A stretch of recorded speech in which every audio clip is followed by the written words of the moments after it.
Hello and welcome to another project update. So it is the dungeon mesh is well it's still not done yet. I realize now. There's a scaling issue over here. This door is way too big. Hold on. Not sure how I didn't catch this before, but yeah, it's like 2 times as tall and 2 times as wide as it should be. But yeah, it is now in the game engine, and I think that in terms of the way it looks, it's looking not too bad.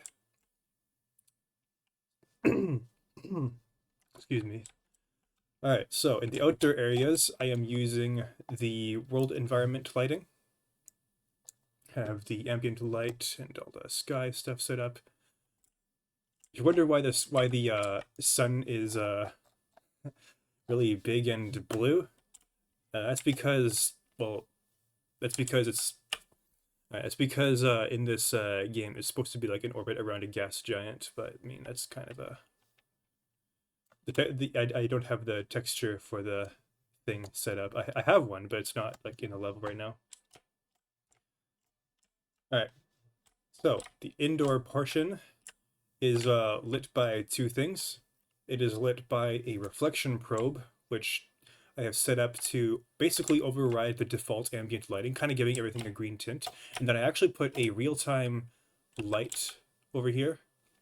It's got kind of like a bluey turquoise sort of look, and it's an omni light, so with a limited range, so it doesn't go into the corners. And it actually looks pretty good. So you can see right now the player's kind of got like this greenish tint to it because of the reflection probe. And if I move him up and towards the middle, where the ambient red light is, you can see he's being affected by the light in exactly the way you would expect. And this is just one light. This is just one light, so I'm not going to be overdoing it. And if I move him to an outdoor area, he looks the way you'd probably expect. This area is outdoors, and I've decided not to include it in the reflection probe thing. You know, if you wonder why I'm using reflection probe, it's because, well, even though I'm not using reflections, it's because, it's because the reflection probes, even if you're not using reflections, they allow you to like override the default ambient lighting of a certain zone. So let me show you. So over here, I have it set to interior, and I have it set to ambient color, kind of like a, yeah, it's like a yellow, it's a green, but like a washed out one.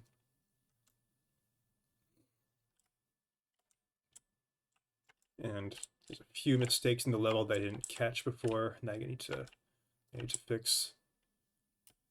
Besides that, I think it's looking pretty good.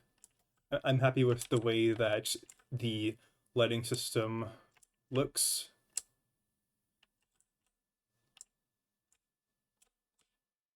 I'm definitely gonna have to actually get into the nitty gritty and start programming the functions at the level, because I'm pretty sure that it doesn't work anymore. Oh, I forgot.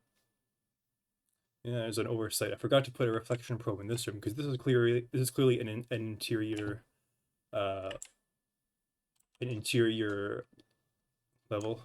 Hold on, let's just do that right now. Kind of show you what my process is. It's pretty simple. Let's make a reflection probe.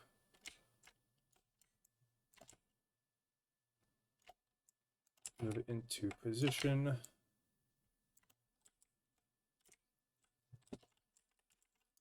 Position it around the middle. Probably a good idea. Technically, reflection probes aren't for this purpose, but I can find a better one that didn't involve using baked lighting, and I don't want to use baked lighting because I want to avoid that kind of technology in this game. So you kind of set this up so that it's about encompasses the dimensions of the room.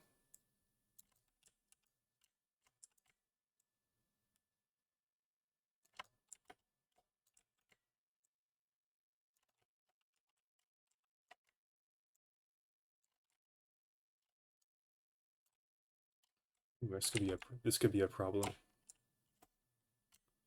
Let's move it back ever so slightly.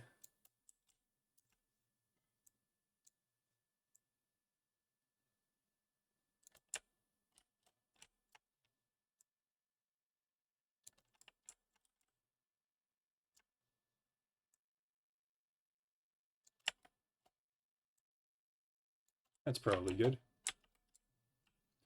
And there's a little bit of a gap here. That's probably not the best thing. All right, set it to interior. That'll make it pitch black. Now, admittedly, this looks pretty cool, but it is not. Oh, actually, this wall is a problem.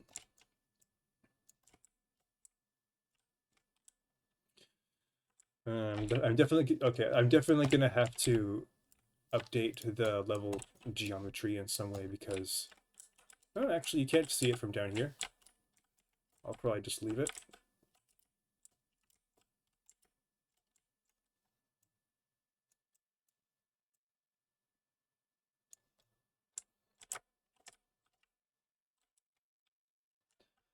All right, so the next part of my process is I set the ambient color. I think that this room should have the same color as the same ambient lighting as this one, so I'm going to copy this color and paste it here. And now it's got this greenish tint. I don't know, maybe I'll make it a little bit darker, but I'm just using that as the base. I could just use ambient energy here. There we go. It's nice and moody in here. This is definitely gonna have to, I'm definitely gonna have to update this mesh. I think I'm okay with the flame right now.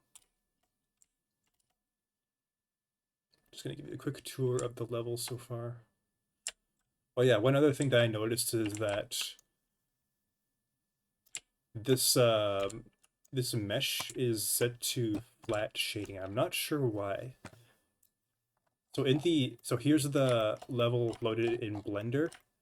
If I look at the pillars, you'll see that it's nice and smooth. But for some reason, when it's imported, it's flat shaded. I'm not exactly sure why. It might be my it's either I'm thinking it's either the export settings I'm using in Blender or something to do with the import process, because I didn't have this problem before. I suspect it has something to do with the FBX importer. I could probably fix it by using GLTF, but the reason I stopped using GLTF is because the I don't know, I think it's broken because when I use a GLTF, hold on, or GLB, here's the GLB mesh that I exported from Blender. It's completely missing the vertex color information, so all the shading isn't there. And I couldn't figure out which setting in the exporter in Blender controlled that, and I learned that it might be a problem. That's the thing. I'm not sure if it's the problem with Blender's export or Godot's import that's causing it, but I've tried using FBX, and yeah, sure. So here's the FBX file, and yeah, the vertex coloring is right there. It's missing some textures, but yeah, it's easy to fix in the engine.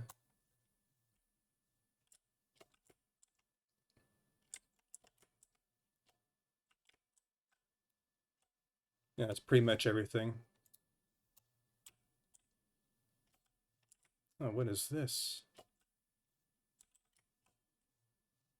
Oh, this is supposed to be in here. I see.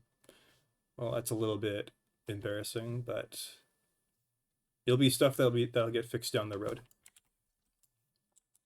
So anyways, yeah, that's all I did today. See you next time. Bye-bye.